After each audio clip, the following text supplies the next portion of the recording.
नमस्कार आप सभी का। मैं सुधीर सर सभी बच्चों का शुभम क्लासेस में मैं स्वागत करता हूं।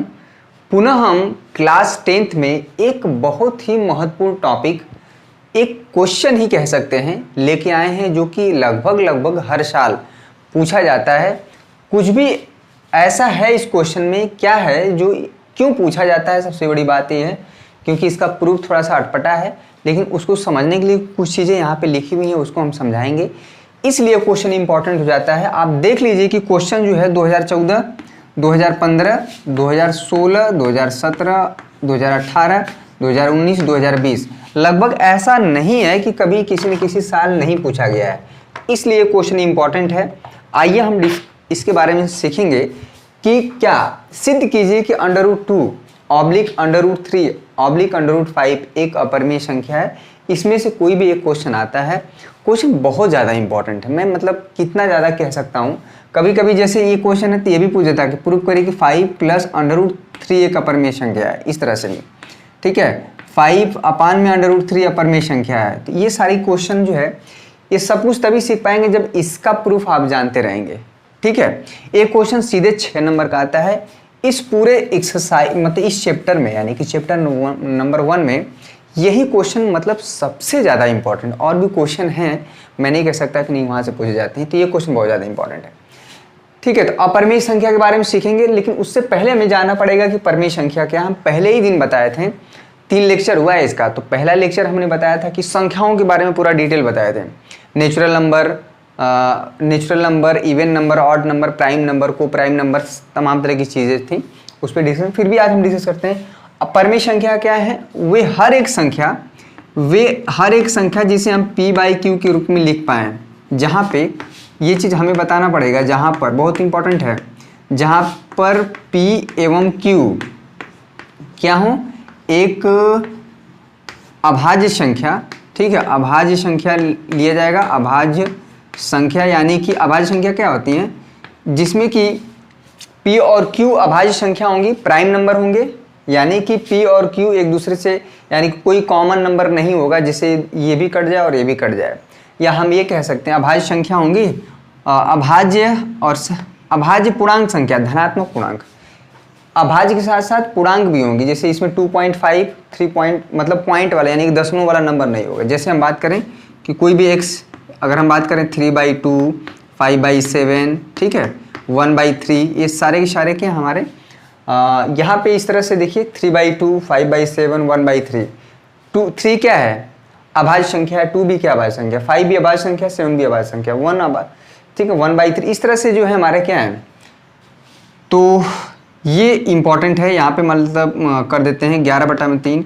ये सारे के सारे जो है परिमेय संख्या हैं। तो ये हर एक संख्या जिसे p/q के रूप में लिखा जा सके परिमेय संख्या होती हैं, जहाँ पे p और q हमारे क्या होते हैं, अभाज्य संख्याएं होंगी। और यहाँ पे ये कंडीशन और है कि q ≠ 0, यानी कि जो हर में पोर्शन है वो कभी 0 नहीं होना चाहिए। तो ठीक है, छोटी सी जानकारी, लेकिन इस क्वेश्चन को प्रूफ करने के लिए इंपॉर्टेंट है। क्लियर हो गया। यहाँ पे एक चीज़ और है कि p और q का कोई भी उभयनिष्ठ गुणनखंड नहीं होना चाहिए। अगर दो संख्याएं ऐसी हैं जिनका कोई भी उभयनिष्ठ गुणनखंड नहीं है 1 के अलावा, तो उसको बोलते हैं p और q। यहाँ पे बोलते हैं p एवं q सह अभाज्य संख्याएं, p एवं q सह अभाज्य संख्याएं, ठीक है, सह अभाज्य संख्या। क्लियर है, सह अभाज्य संख्या, ये चीज़ बहुत इंपॉर्टेंट है। यानी कि क्लियर है, यहाँ पे देखिए 3 और 2 सह अभाज्य संख्या है, 5 और 7, क्योंकि 3 और 2 का जो उभयनिष्ठ है एचसीएफ अगर बात करें तो 1 होगा। तो ये हुआ बेसिक चीज़, इसके बारे में जानना बहुत ज़रूरी था, जो कि हमने बता दिया, पहले दिन बताए थे। इस क्वेश्चन के प्रूफ में लगेगा। चलिए, पहला चीज़ हो गया, अभाज्य संख्या के बारे में समझ रहे हैं कि वह संख्या जो 1 से और खुद से विभाजित होती है, मोटी मोटा डेफिनेशन। जैसे हम बात करें सबसे छोटी अभाज्य संख्या 2, 3, ठीक है, 5, 7, 9 नहीं, 11, ये सब कुछ, ठीक है। तो ये हमारी सारी क्या हैं, अभाज्य संख्या है, प्राइम नंबर है। सह अभाज्य संख्या है ऐसी दो संख्याएं जिनका उभयनिष्ठ गुणनखंड केवल 1 हो, यानी कि दोनों संख्याएं केवल 1 से विभाजित हो, ठीक है। या हम जैसे करें कि 2 और 3, इनका उभयनिष्ठ गुणनखंड 1 है, ठीक है। 5 और 7, तो ये दोनों संख्याएं सहअभाज्य संख्या यानी कि वनिष्ठ गुणनखंड केवल 1 है, तो ये संख्याएं क्या हैं, सहअभाज्य संख्या है, को प्राइम नंबर। और साथ में ये पॉइंट तो यूज होगा ही होगा, एक प्रमेय यूज करेंगे जो कि बार बार बहुत ज़्यादा इंपॉर्टेंट, बहुत ही ज़्यादा इंपॉर्टेंट है ये प्रमेय। क्या प्रमेय है, इसका स्टेटमेंट यूज करेंगे, इसका प्रूफ आपको नहीं करना है, ठीक है। तो कह रहा है कि p एक अभाज्य संख्या है। देखिए यहाँ पे यदि p एक अभाज्य संख्या है, p मतलब 2 हो सकता है, 3 हो सकता है, 5 हो सकता है, 7, 11 इस तरह से। कह रहा है यदि p a स्क्वायर को विभाजित करती है, यानी कि जो प्राइम नंबर p है किसी संख्या a स्क्वायर को विभाजित करती है, तो p जो है a को भी क्या करेगी, विभाजित करेगी, ठीक है। जैसे हम बात करें, अगर 3 अगर 3 स्क्वायर को डिवाइड करता है या करती है, अगर 3 एक प्राइम नंबर है तो इसके स्क्वायर को विभाजित करती है, तो विभाजित तो 3 जो है 3 को भी क्या करेगी, 3 को भी विभाजित करेगी। विभाजित करने का मतलब है कि पूरा पूरा भाग चले जाना, हासिल यानी कि रिमाइंडर 0 बचना। विभाजित करने का मतलब ये हुआ, ठीक है। वीडियो आपको अच्छा लगा तुरंत लाइक मार दीजिए, बहुत ही इंपॉर्टेंट सेशन होने वाला है। ये सारी चीज़ें जब जानेंगे तब जाके इस क्वेश्चन का प्रूफ कर पाएंगे, ठीक है। तो ये स्टेटमेंट हम बार बार यूज करेंगे यहाँ पे, जहाँ a एक धनात्मक पूर्णांक होगा, पॉजिटिव इंटीजर होगा, ठीक है, नेगेटिव इंटीजर नहीं। तो ये चीज़ है जहाँ यदि p एक अभाज्य संख्या है, यदि p a स्क्वायर को विभाजित करता है तो p a को भी विभाजित करेगी, यानी कि उसके स्क्वायर को अगर डिवाइड करता है तो उसके बिना स्क्वायर यानी स्क्वायर को हटा दें तो उसको भी विभाजित करेगा। ये 3-4 पॉइंट है। एक पॉइंट और हम डिस्कस कर दें तो प्रूफ की तरफ हम चलते हैं, बहुत इंपॉर्टेंट है। इसको 10 बार कम से कम आज ही प्रैक्टिस कर लीजिएगा। अगर कल तक 10 बार ये क्वेश्चन प्रैक्टिस हो जाना चाहिए, बहुत ज़्यादा ही इंपॉर्टेंट है। इसका प्रूफ जो है कंट्राडिक्शन से प्रूफ करेंगे, विरोधाभास जिसको बोलते हैं, इसको प्रूफ करना है। हम √2 को लेके चलेंगे, बाकी जैसे √2 है वैसे √3 होगा, √5 होगा, सब क्वेश्चन वैसे। एक चीज़ और हम बता देते हैं, बहुत इंपॉर्टेंट है। देखिए अगर कोई संख्या x को मान लीजिए a क्या कर रही है, विभाजित कर रही है। विभाजित करने का मतलब है कि शेषफल 0 होना। तो हम अगर x को a विभाजित कर रहा है तो इसका मतलब है कि आप हमेशा एक ऐसा c पाएंगे जिसको इस तरह से लिखा जा सकता है। कहने का मतलब अगर यहाँ पे भाग देंगे तो यहाँ पे कुछ ना कुछ आएगा ना। जैसे हम अगर नहीं समझ में आ रहा तो इसको देख लीजिए। जैसे मान लीजिए 12 है, 12 को अगर 4 भाग दे दे रहा है, 4 3 12, ठीक है। भाग दे देने का विभाजित करने का मतलब शेषफल 0 बचना। तो यानी कि ये जो 12 बीच वाला नंबर है वो क्या होगा, दिस इंटू दिस, यानी कि 4 इंटू 3। उसी तरह से हम कहें कि अगर a जो संख्या है b को विभाजित कर रही है, a जो संख्या है b को विभाजित कर रही है, तो इसका मतलब होता है कि b जो है वो कुछ नहीं a इंटू समथिंग c के रूप में लिखा जाएगा, क्योंकि यहाँ पे एक नंबर जरूर हमें ऐसा मिलेगा जो कि a इंटू सी के यानी कि भाज्य गुणित भाजक के बराबर होगा। कब, जब a b को विभाजित करेगा तब, यानी कि शेषफल जब 0 आए। तो ये चीज़ भी यूज होगा क्वेश्चन में बहुत ज़्यादा। ये रहा 3-4 पॉइंट, ठीक है, बहुत ज़्यादा इंपॉर्टेंट है ये क्वेश्चन। चलिए आइए प्रूफ करते हैं, इसको हम मिटा दे रहे हैं। लगभग हर साल क्वेश्चन पूछा गया है, तो इसमें न तैयार करने की बात ही नहीं है। हो सकता है इसमें 4 एक्सरसाइज हैं, वहाँ से ना आया हो। एक बार हम वीडियो की क्वालिटी और ऑडियो क्वालिटी देख लेते हैं, अकेले ही ऑपरेट करना पड़ता है। ये जो 4-5 पॉइंट हम बताए हैं ना, ऐसा नहीं कि मेरा मन कर रहा था बताने का, ये सब ऐसे इसी प्रूफ में आएंगे हर जगह, ठीक है। तो इसका प्रूफ देखिए, प्रूफ बहुत इंपॉर्टेंट है। चलिए प्रूफ देखिए। प्रूफ जो है इसका उल्टा किया जाता है। सिद्ध कीजिए कि √2, हम √2 फोकस करते हैं, तो मान लेते हैं कि √2 जो है एक अपरिमेय संख्या नहीं है। अपरिमेय संख्या क्या होती है, जिसे p/q के रूप में नहीं लिख सकें, जो डिफिनीशन है। तो मान लेते हैं कि भैया उसको परमेय संख्या मान लेते हैं। माना √2 एक क्या है, परमेय संख्या है। देखिएगा परमेय संख्या है, आपने क्या मान लिया, परमेय संख्या। इसमें लिखना बहुत है, ध्यान दीजिएगा, तो लिखना पड़ेगा, ठीक है। मान लिए कि आपने √2 जो है एक परमेय संख्या है, ठीक है।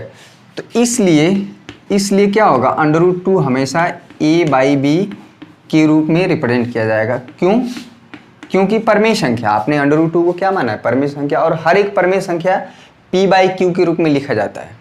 इसको बताना पड़ेगा कि ये क्या है। चलिए बता दीजिए। जहाँ इंपॉर्टेंट है, जहाँ a एवं b अभाज्य धनात्मक, धनात्मक भी लिखना पड़ेगा, अभाज्य धनात्मक पूर्णांक संख्या है। क्लियर, ये चीज़ बहुत इंपॉर्टेंट है लिखने वाला, संख्या है। अभाज्य का मतलब है कि प्राइम नंबर है, ए और बी दोनों प्राइम नंबर है, यानी कि ए और बी में कोई भी उभयनिष्ठ नहीं है। जहाँ ए एवं बी, यहाँ पे बी भी रहेगा, जहाँ ए एवं बी अभाज्य धनात्मक पूर्णांक संख्या है, या हम कह सकते हैं कि ए एक शब्द में लिखें, या इसको ऐसे भी लिख सकते हैं, या ए एवं बी सह अभाज्य संख्याएं। ठीक है, सह अभाज्य संख्याएं हैं, ये भी कह सकते हैं। सह अभाज्य संख्या का मतलब है कि ए और बी में 1 के अलावा कुछ भी उभयनिष्ठ नहीं है, यानी कि ए 1 के अलावा और बी जो है 1 के अलावा किसी अन्य संख्या से विभाजित नहीं हो रहा है। जैसे हम कह रहे हैं कोई परिमेय संख्या, जैसे इस तरह से 4/8, तो ये जो है अभी ये परिमेय, इसका मतलब इसको भाग दे देंगे 4 एकम 4, 4 दूना के 8, ये जो है परिमेय संख्या, यानी कि इसमें अब जाके क्या है, इसके लोएस्ट फॉर्म में है। ये जब काट पीट के जो लिखा जाता है उस फॉर्म में होना चाहिए। क्लियर है। अब b को इधर भेज दीजिए, बहुत आसान है प्रूफ। b√2 = a को पहले लिख दीजिए, थोड़ा सा दिक्कत है यहाँ पे, a को पहले लिख दीजिए √2 × b। ये कोई बहुत बड़ा रॉकेट साइंस नहीं मारे हैं, b इधर मल्टीप्लाई किए हैं, ठीक है, √2, अगर a इधर है तो इसको पलट दिए, कोई दिक्कत नहीं। अगर x = y है तो y = x भी हो सकता है। इसमें क्या करेंगे, ध्यान दीजिएगा, दोनों पक्षों का वर्ग करेंगे। यहाँ पे एकदम स्टेप बाय स्टेप क्लियर हो जाएगा। दोनों पक्षों का हम क्या कर देंगे, दोनों पक्षों का वर्ग। इसको जैसे जैसे लिख रहे हैं ना वैसे वैसे लिख, वर्ग करने पर कर लीजिए भैया, क्या दिक्कत है। इसका स्क्वायर करेंगे तो ये हो जाएगा, देखिए ये दोनों पक्षों का वर्ग करेंगे √2 × b², तो ये √2 का स्क्वायर क्या हो जाएगा 2, अब b का स्क्वायर b, तो यहाँ से a² हो जाता है 2 × b²। देखिए इसको आप दे दीजिए समीकरण नंबर 2। देखिए किसी भी संख्या का गुणनखंड, हम जो भी जितने भी गुणनखंड लिखे जाते हैं उसका ये मतलब होता है कि उसके जितने भी सारे गुणनखंड है वो उस संख्या को क्या करेगा, विभाजित करेगा। जैसे अगर हम बात करें 12 का गुणनखंड लिखते हैं 3 × 4 × 1, ठीक है, चाहे किसी भी संख्या का चाहे जितना गुणनखंड कर लीजिए, उसका मतलब होता है कि 3 भी क्या करेगा, 12 को विभाजित करेगा, 4 भी 12 को विभाजित करेगा। अगर a² 2 × b² के रूप में लिखा गया है तो इसका मतलब है कि 2 विभाजित करेगा a² को और b² भी विभाजित करेगा a² को। ठीक है, तो यहाँ से कंक्लूजन निकला समीकरण 1 से। इसको इतना नोट कर लीजिए, बहुत इंपॉर्टेंट है, नोट करते जाइए और हम साथ में आगे थोड़ा सा और भी लिख देते हैं। चलिए यहाँ पे इसका मतलब हम लिख देते हैं कि 2, इसका मतलब क्या हुआ कि 2 जो है a² को लिखते जाइए, a² को विभाजित करेगा। चलिए यहाँ पे लिख दिए विभाजित करेगा या करेगी, करेगा, चलिए करेगा। ठीक है, इसका कंक्लूजन ये हुआ कि अगर जितने भी गुणनखंड हैं, जितने भी सारे गुणनखंड होते हैं किसी भी संख्या का, वो सारे के सारे गुणनखंड उस संख्या को क्या करते हैं, विभाजित कर रहे हैं। तो अगर अभी एक थ्योरम पढ़े हैं कि कोई भी प्राइम नंबर 2 हमारा क्या है, प्राइम नंबर है, स्मॉलेस्ट प्राइम नंबर, सबसे छोटी प्राइम संख्या हमारी क्या है, 2 है। तो 2 अगर कोई भी प्राइम संख्या उसके स्क्वायर को विभाजित करता है या करती है तो उसके, यानी कि 2 अगर a² को विभाजित कर रही है तो 2 a को विभाजित करेगी। ठीक है, तो यहाँ पे लिख देते हैं, इसको इधर साइड में कर दे रहे हैं, इसलिए 2 जो है a को भी विभाजित, बहुत इंपॉर्टेंट है, इसीलिए जितने भी सारे टर्म थे हम बताए थे, विभाजित करेगी। ठीक है, चलिए भाई करेगी, यानी कि 2 जो है a को विभाजित करेगी संख्या। यहाँ पे हम कुछ चीज़ें जो लिखने वाला है वो छूटे ना, 2 a को विभाजित करेगा या करेगी, ठीक है, या करेगा, यहाँ पे लिख देते हैं। तो 2 अगर a को विभाजित करता है या करती है तो क्या होगा, ठीक है, 2 a को विभाजित कर रहे थे, a = क्या होगा 2 × c टाइप का हो जाएगा। ठीक है, यहाँ पे एक चीज़ यहाँ पे मिल गया, बहुत इंपॉर्टेंट चीज़, यहाँ पे देखिए, यहाँ पे जो √2 था a/b के रूप में लिख रहा था, और जहाँ पे हमने माना था कि a और b क्या है, अभाज्य धनात्मक पूर्णांक संख्या है। इसका मतलब है कि a और b को 1 के अलावा कोई अदर संख्या विभाजित करने वाली नहीं है। तो यहाँ से हमने क्या पाया कि 2 a को विभाजित कर रही है, यानी कि हमारा जो है जो कंट्राडिक्शन टाइप का हो रहा है कि यहाँ पे आप मान के चले थे कि a और b में 1 के अलावा और कोई उभयनिष्ठ गुणनखंड नहीं है, जबकि यहाँ पे क्या मिल गया, 2 a को विभाजित कर रहा है। ठीक है, उसी तरह से b को भी मिल जाए, b को विभाजित करने वाला कोई संख्या मिल जाए तो हमारा कंट्राडिक्शन हो जाएगा। तो यानी कि आपने जो माना था कि √2 एक परमेय संख्या है वो गलत हो जाएगा, आपका स्टेटमेंट ही गलत हो जाएगा।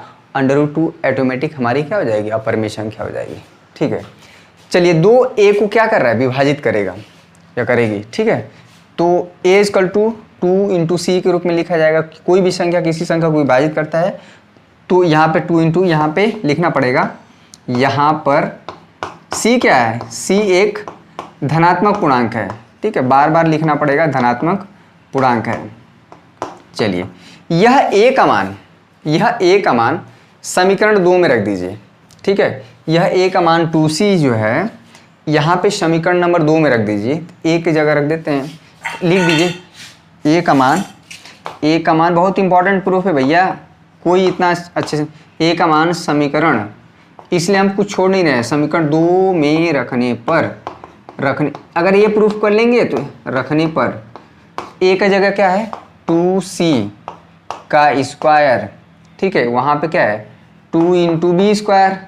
क्लियर है, तो यहाँ पे हो जाएगा 4c² यहाँ पे 2 × b²। तो 2 से 2 कट जाएगा तो यहाँ पे हो गया 2c² b² को पहले लिख दीजिए, b² यहाँ पे हो जाएगा 2c²। ये हो जाएगा समीकरण नंबर 3। तो b² 2c², एक बार हम देख लें दिख रहा है कि नहीं, b² 2c², आप पा गए। ठीक है, अब देखिए जो b² 2 × c² के रूप में हो गया और a² यहाँ पे था, तो इसका मतलब ये हुआ कि 2 × c जो b² है 2 × c² के रूप में लिखा गया है। तो यानी कि जो 2 है, जो संख्या 2 है वो b² को विभाजित करेगा और संख्या जो c² है वो भी b² को क्या करेगा, विभाजित करेगा। तो इतना आप नोट कर लीजिए सिस्टमेटिक। इसके बाद यहाँ से कंटिन्यू है, ध्यान दीजिएगा। ठीक है, चलिए इसके बाद यहाँ आ जाइए। जो पोर्शन है ये हमारा फर्स्ट हिस्सा है, ये हमारा फर्स्ट है हिस्सा, ये हमारा सेकेंड हिस्सा है, इसको हम गोला कर दे रहे हैं। तीसरा हिस्सा यहाँ पे प्रूफ हो रहा है, इतने में हमारा हो जाएगा। तो यहाँ से क्या होगा, इसलिए क्या 2 जो है b² को विभाजित करेगा। ठीक है, लिखना पड़ेगा, ये लिखना पड़ता है, विभाजित करेगी। ठीक है, संख्या है ना, करेगी। तो 2 अगर b² को विभाजित करती है तो अभी हम लोग पढ़े थे कि कोई भी प्राइम नंबर किसी स्क्वायर को विभाजित करता है तो उसके मतलब स्क्वायर हटा देंगे, उसको भी विभाजित करेगा। एक प्रमेय लिखे थे ना कि कोई भी p एक प्राइम नंबर है, अगर a² को विभाजित करता है या करती है तो p जो है a को भी विभाजित करेगी। तो यहाँ पे p हमारा क्या है, 2 है, इसलिए 2 जो है b को कॉमन लगाएंगे, 2 b को भी विभाजित करेगा, भी विभाजित करेगी। ठीक है, ये संख्या जो 2 है b को विभाजित करेगी। आप बताइए यहाँ पे 2 जो है a को विभाजित करने वाली एक संख्या मिल गई और 2 जो है b को विभाजित करने वाली एक संख्या पा गए। तो कहीं ना कहीं हमारा जो कंट्राडिक्शन हो रहा है, विरोधाभास, आपने जो माना था समीकरण 1 में शुरू में कि √2 a/b जो है, जहाँ a और b क्या है, अभाज्य धनात्मक पूर्णांक है। इसका अभाज्य धनात्मक पूर्णांक का मतलब ही होता है कि उसमें 1 के अलावा और कोई भी क्या है, उभयनिष्ठ गुणनखंड नहीं है। तो आप पा क्या गए, आप पा गए कि नहीं, गलत, ये बात सही नहीं है कि 1 के अलावा हमने यहाँ पे क्या है, 2a को विभाजित कर रहा है, यानी कि यहाँ पे ×2 है, 2b को विभाजित कर रहा है, यहाँ पे ×2 है। ठीक है, तो इसका मतलब हुआ, ऐसा क्यों हुआ, क्योंकि आपने √2 जो है a/b गलत माने थे, √2 का आप परमेय संख्या मान लिए थे, इसीलिए हमारा क्या आ रहा है, गलत आ रहा है। तो यहाँ पे लिखेंगे, यहाँ पे लिखना पड़ेगा, यहाँ पे 2 जो है a एवं b का लिखना पड़ेगा, a एवं b का उभयनिष्ठ क्या है, गुणनखंड है, गुणनखंड है, इसको लिख लीजिए। जहाँ पे इतना नोट करते जाइए, लाइव क्लास चल रही है, बहुत इंपॉर्टेंट है। वीडियो आपको पसंद आ रहा है तो लाइक करिए, जरूर लाइक करिए, इतना डिटेल में कोई भी नहीं बताएगा। क्लियर है। दो जो है ए एवं बी का उभयनिष्ठ गुणनखंड निकल के आ गया, जबकि यहाँ पे हमने माना था कि ए और बी अभाज्य संख्या है, यानी कि ए और बी का उभयनिष्ठ गुणनखंड केवल 1 है, यानी कि ए और बी क्या है, सहअभाज्य संख्याएं हैं। तो ऐसा क्यों गड़बड़ हुआ, तो इसलिए हमारा प्रूफ हो गया भाई। ठीक है, प्रूफ हो गया, इसको हम मिटा दे रहे हैं, इसको मिटा दें, हम नोट कर लिए होंगे, आई होप नोट कर लिए होंगे। इसमें थोड़ा सा लिखना है। ठीक है, हमारे तो दो जो है ए एवं बी का क्या है, उभयनिष्ठ गुणनखंड हो गया। इसलिए क्या हुआ, हमारे कथन, हमारा जो स्टेटमेंट है, हमारा इस कथन की √2 को जो a बाई बी के रूप में निरूपित किया गया गलत है, यानी किया गया इतना लिखने की जरूरत नहीं है, थोड़ा सा उल्टा हो रहा है, इसको रहने दीजिए, इतना लिखने की जरूरत नहीं है। इसको क्या लिखेंगे, लास्ट में थोड़ा सा लिखने वाला हम बता दे रहे हैं, क्या लिखेंगे, बस इतना लिखेंगे यहाँ पर, बस इतना लिख लीजिए यहाँ पर। ठीक है, यहाँ पर ए एवं बी का उभयनिष्ठ गुणनखंड, देखिए बहुत इंपॉर्टेंट लिखना है, इसलिए हम लिख रहे हैं, हम भी लिखने से बचना चाहते हैं। उभयनिष्ठ गुणनखंड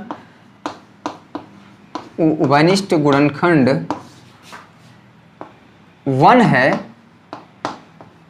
हमारा स्टेटमेंट, हमारा कथन गलत हो गया, हमारा कथन गलत है।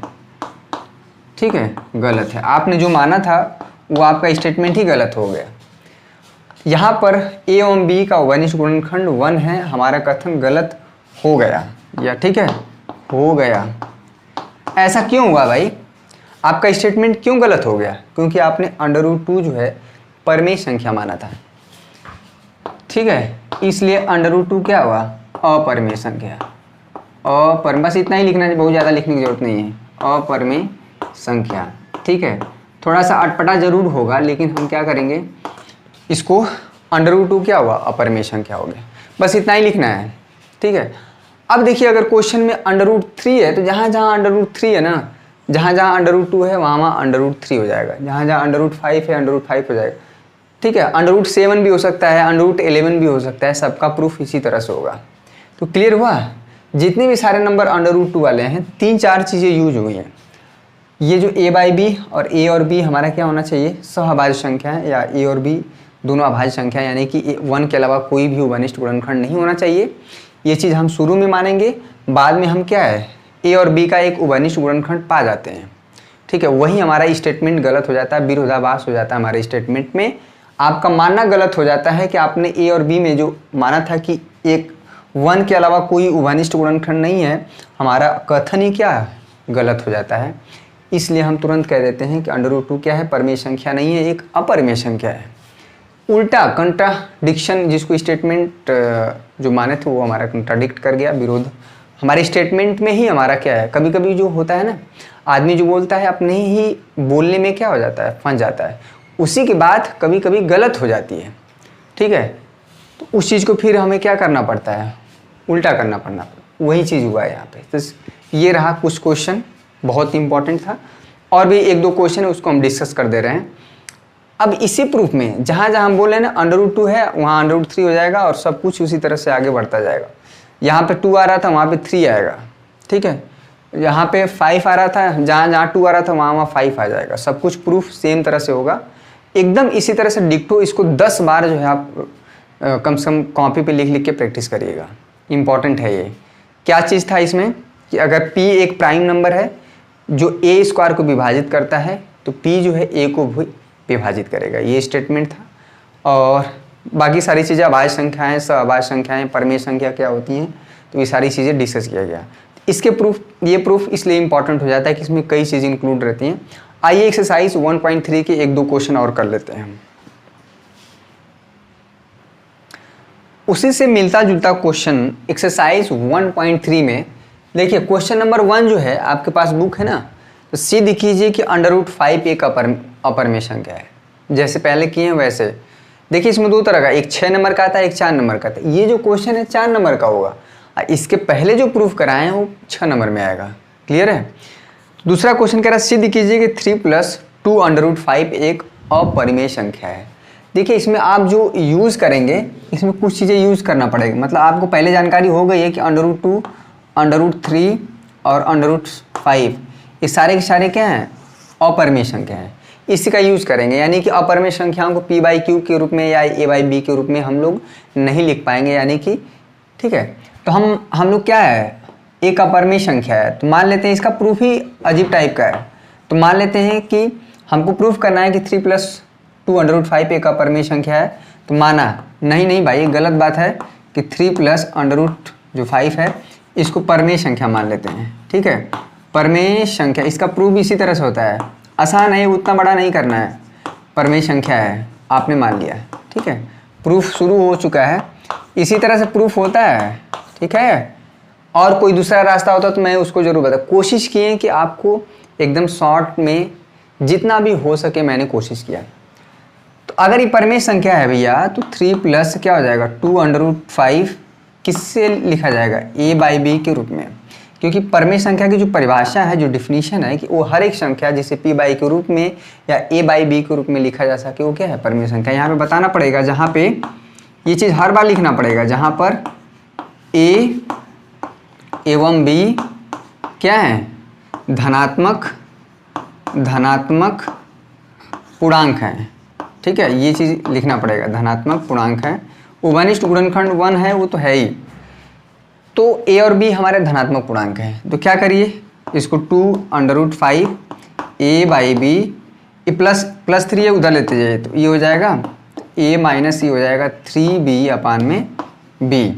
ठीक है, ये 2 मल्टीप्लाई में है, ये √5 को एक साइड रोकिए। यहाँ आप देखिए a - 3b/में 2 मल्टीप्लाई में इधर लाएंगे, डिवाइड करने लगेगा 2b। ठीक है, अब ध्यान देखिएगा, a - 3b, देखिए a एक पूर्णांक है, 3 भी हमारा क्या है? एक पूर्णांक है।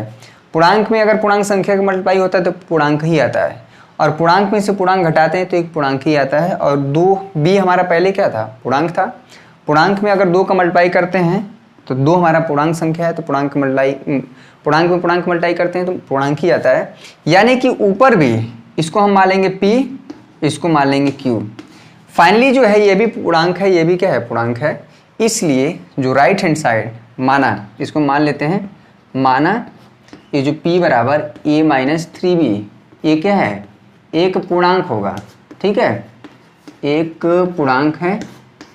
ठीक है, आसान है। और q भी क्या है? 2 × b भी क्या है? एक पूर्णांक है। यानी कि जो √5 है p/q के रूप में लिखा गया, √5 p/q के रूप में लिखा गया, तो इधर क्या हुआ है? ये परमेय संख्या बता रहा है, क्योंकि वो हर एक संख्या परमेय संख्या बता रहा है राइट हैंड साइड में। ठीक है, जो राइट हैंड साइड में आपके आ गया p/q के रूप में, क्योंकि q ≠ = 0 है। ये भी कंडीशन है ना कि q ≠ = 0, जो नीचे 0 नहीं होना चाहिए। 0 तो नहीं है, साफ साफ दिख रहा है। तो ये बताइए कि p इधर राइट हैंड साइड में परमेय संख्या बता रहा है, क्योंकि परमेय संख्या की डिफिनीशन फुलफिल हो रही है। और लेफ्ट हैंड साइड में √5, अभी हम जानते हैं कि √2, √3, √5 जितनी भी सारी संख्याएं हैं ये अपरिमेय संख्या है। इधर का क्या है? ये क्या है? अपरिमेय संख्या। ठीक है, अपरिमेय संख्या। ये बताइए कि अगर दोनों के बीच में बराबरी लगा है तो इसका तब तो कुछ मतलब ही नहीं आया। इधर का संख्या अपरिमेय संख्या है और इधर हो गया परमेय संख्या, जबकि दोनों के बीच में बराबरी लगा है। तो बराबर होने का मतलब ही होता है कि जैसा इसका बिहेवियर होगा वैसे ही इस संख्या का बिहेवियर होगा। तो अगर ये संख्या अपरिमेय है तो ये परमेय कैसे हो गया? p/q जो है परमेय बता रहा है और ये इधर कह रहा है कि हम अपरिमेय हैं, पहले से पता है। इसको हम प्रूफ नहीं करेंगे यहाँ पे, हम यहाँ पे मान लेंगे कि ये जो पहले से प्रूफ किया गया √2, √3, √5, √7, ये सब हम डायरेक्ट यूज़ करेंगे। तो ये अपरिमेय संख्या है, ये परमेय हो गया। तो ये आया क्यों ऐसा? आपने इसलिए ऐसा आया क्योंकि आप 3 + 2 इसको आप परमेय संख्या मान के चले थे। तो ये इसलिए विरोधाभास हो गया, ठीक है। इसलिए हमारा क्या हो गया, यहाँ पे विरोधाभास, बस लिख दीजिएगा क्या हो रहा है, विरोधाभास हो रहा है, बस इतना ही लिख दीजिएगा, ठीक है। विरोधाभास हो रहा है। ऐसा क्यों विरोधाभास होने लगा, क्योंकि आपने क्या माना था कि 3 + 2√5 एक परमेय संख्या है। तो आप जो है यहाँ पे विरोधाभास आ गया, तो यहाँ पे क्या लिख देंगे, इसलिए 3 + 2√5 क्या है, एक अपरमेय संख्या है। हो गया प्रूफ। थोड़ा सा उल्टा प्रूफ करके चलना है। अपर देखिए इसको कैसे कर सकते हैं। जैसे बात करें गांव में कोई लड़का बहुत मतलब होता नहीं, कुछ लोग बहुत हरामी टाइप के कह सकते हैं, दुष्ट टाइप के, सबको परेशान करना है, हैरान करना है, या फिर ऐसा काम करेंगे जिससे पूरे गांव के लोग परेशान होते हैं। तो किसी ने आके कहा कि ये बहुत लड़का जो है हरामी है, दुष्ट है, दुष्ट प्रवृत्ति का है। हरामी थोड़ा सा गलत शब्द हो जा रहा है, मैं बोलना ठीक नहीं है, लेकिन फिर भी मान के चलिए, एडजस्ट करिए। तो अब हमको प्रूफ करना है कि वो ऐसा है, दुष्ट प्रवृत्ति का है।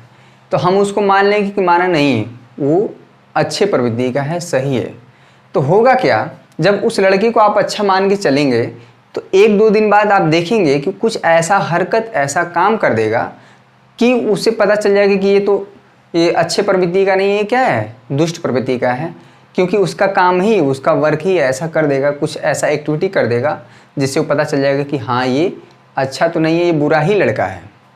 लड़का है कोई भी, किसी की बात कर सकते हैं, ठीक है। तो ये चीज़ है थोड़ा आप, यानी कि आप मान के चल रहे थे, आपके दिमाग में चल रहा था कि नहीं ये तो बहुत अच्छा बंदा है, एकदम मतलब good looking, good behaviour, good मतलब सब कुछ बेहतर है।